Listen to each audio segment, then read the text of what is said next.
Come on in. Hello, Mercy. My name is Jeff. I'm going to be your nurse for tonight. How are you? I'm alright. Okay. So I'm here to do an assessment, a head-to-toe assessment. Is that okay? Okay. Okay. First thing is I'm going to check my patient's cranial nerves. The first one is I'm going to do the first cranial nerve, which is olfactory, which is your smell. What I'm going to do, what I'm going to ask you is I want you to occlude one nostril. And I want you to tell me if you can smell this coffee here. Yes. Okay, the other side? Yes. Okay, all right, great. So the first, the olfactory nerve is intact. Second one is the pupillary reaction, which is I'm going to grab a pen light here. And with this pen light, I'm going to take a look at your pupillary reaction. So look ahead. I'm going to go indirect and then direct lighting. Okay, and the other side. Perfect. Okay, so pupils are equal, round, and reactive to light accommodation. The next one, so the cranial nerve 2, the optic nerve, is intact. So moving on down to 3, 4, and 6 cranial nerves, which are oculomotor, trochlear, and abducens, respectively. What I'm going to do now is I'm going to test your eye movement. So I need you to follow my fingers here. Going from here, without moving your head. Side, up, down, to the middle, left, down, and towards the middle. Okay. Alrighty. And then I'm going to, that was the six the six views of gaze. The next one is I'm going to use a Snelling chart. And I want you, this is homemade. I want you to be able, are you able to read the last row here? Yeah.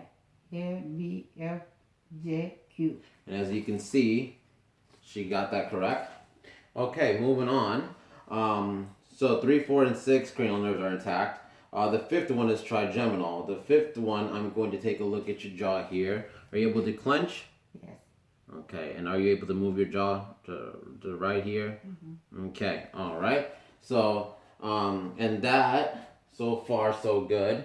And the fifth cranial nerves has a sensory and a motor. So I'm going to ask you, if you can feel my Q-tips. I'm going to use the sharp and the dull side. So tell me if it's sharp or dull, or sharp or soft. So. And sharp. Sharp. So. Okay, so that cranial nerve is fully intact. So the seventh cranial nerve, the facial. I want you to smile for me. Okay, then frown. Okay, and then puff out your cheeks. Okay, puff out.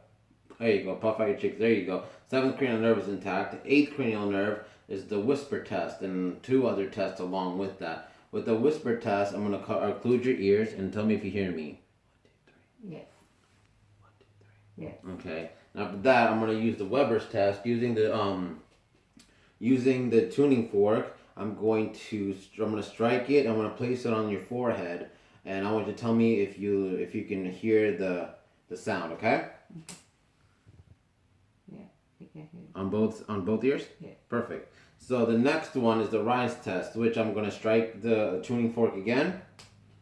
I'm gonna go behind your ear, the bone behind your ear, Oh, yeah. and feel the vibration. You hear it, Yeah. and then feel the vibration. Yes. And then do you hear it on this side? Okay, so bilaterally, she's intact. And then going down to the ninth and 10th cranial nerve, which is the glossopharyngeal nerve vagus. I'm gonna have you swallow. Okay, and I want you to open your mouth for me. Looking at her soft and hard palate here, and the uvula is midline. All right, good. And then I want you to. Next thing, what I want you to do is I'm going to cranial nerve 11 is a spinal accessory. I'm going to touch your shoulders, and can you shrug for me? Okay, perfect. That's cranial nerve 11 is intact. Cranial nerve 12 is hypoglossal. So I want you to stick out your tongue and I see that her tongue is midline. All right, perfect. Okay, so all her cranial nerves are intact. The next thing I'm going to do after that is I'm going to do a heart and lung assessment on you. And for that, I'm going to first inspect. Are you able to take off your clothing for me? No. No? Okay, so the patient is refusing to take off her top. So what I was just going to do is I'm just going to inspect of what I see, and then I'll be listening through her clothing. And with the stethoscope here, it has a diaphragm and a bell all incorporated into one. All right, so I'm going to inspect. I'm going to look for any sort of pulsations, masses, or lesions on her chest, which I don't see. And next, I'm going to palpate. I'm going to palpate the right sternal border and the left sternal border. And then may I go down? Okay. Okay. I'm going down to the second intercostal space, moving down to third, fourth, and now I'm at the herbs point, fifth.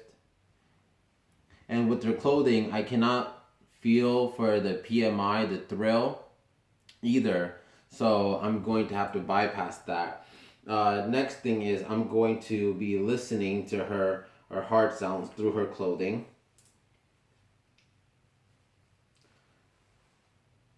Okay, second intercostal space here. I'm going from right to left. Right, and then left side. And I'm going to go down inch by inch. Then I get to the herbs point, mitral valve area, then the mid-clavicular line. And this is where I get her apical pulse. I would listen to 1 minute, and I got a heart rate of 63. It is, I do hear S1 and S2. No S3. I did not hear S3. I did not hear any sort of cardiac murmurs as well. Moving on down, I'm going to take a look at her brachial and radial pulses. Now, when I'm looking at her peripherals, I'm also assessing for any sort of swelling, edema, which I don't see here. I don't feel for any. Okay, now I'm going to go down to her brachial and radial pulses here. Check them bilaterally. Okay, 2+ and strong. I'm going up to her radial pulses here, or her brachial pulses here. 2+ and strong bilaterally. And also I'm going to do the Allen's test. I need you to pump up your fist for me. Great. And now I'm going to occlude her ulnar and her radial pulses. And I see that her hands turns into that pasty white color. Okay. And I'm going to let go one at a time. And I see that her skin is coming back. Okay. Her color is coming back. I'm going to do the same thing here. And I see that it's turning that whitish color. Letting go one at a time. And I see it's coming back. I'm going to take a look at her perfusion here. I'm going to take a look at a capillary refill here. It's refilling less than 2 seconds. And I do see that she has good skin, good skin turgor. I don't see any sort of edema here. All right. So going down, I'm going to take a look at your abdomen. Are you able to lift your shirt up for me a little bit? Okay, inspecting her abdomen, I do see that she has some stretch marks. Other than that, the skin looks healthy. I don't see any sort of abnormal masses or pulses. So after checking her skin, I'm going to listen to her abdominal sounds, her belly sounds here, bowel sounds.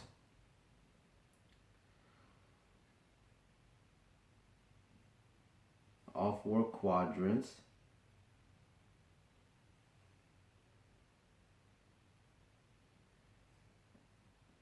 And I do hear normal bowel sounds. Okay, next I'm going to, if you feel if you feel pain or discomfort at any time during the assessment, I want you to let me know. Okay.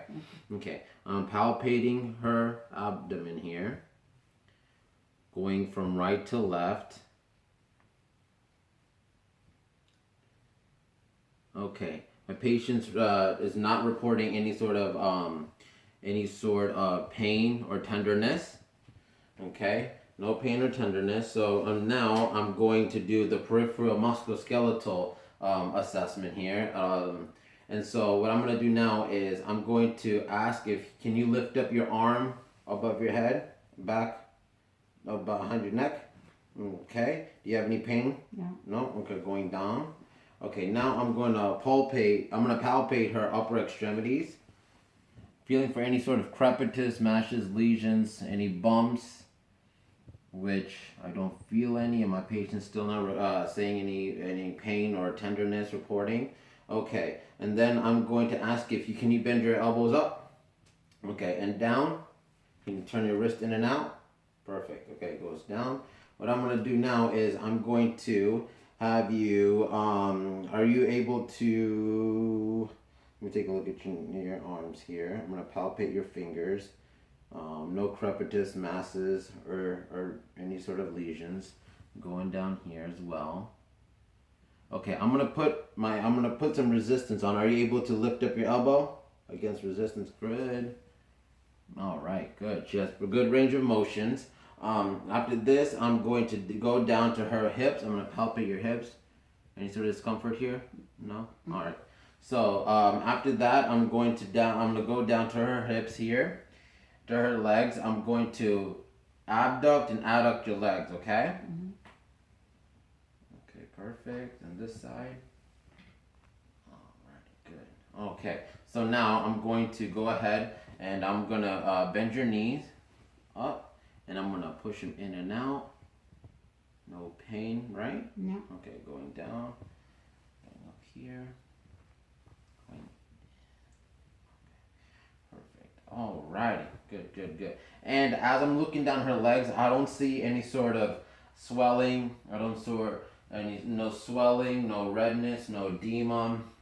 I don't see any sort of mashes or lesions. I'm going down to her legs here. I don't see any sort of cracks, any sort of open areas as well. Okay, so what I'm gonna do is I'm gonna go down to your legs again. I just forgot one thing. Okay. Are you able to push down on my hands? Mm-hmm. Okay. Are you able to pull up? Mm-hmm. Perfect. Okay. Alrighty.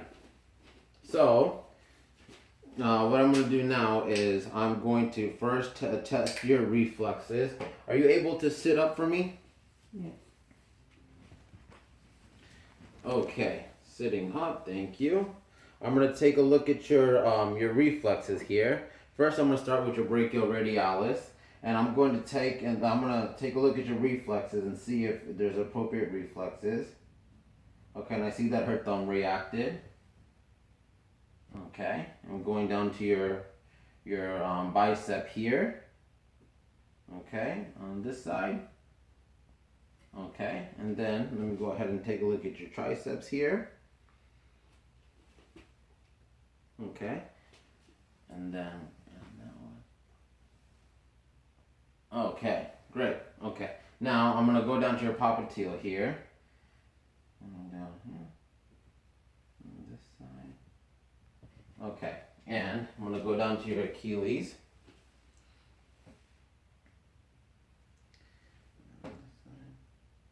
Okay, great. All right, so she has pulse. So she has reflexes in the areas that I already checked. Okay, and this concludes my head to toe assessment. Thank you for watching.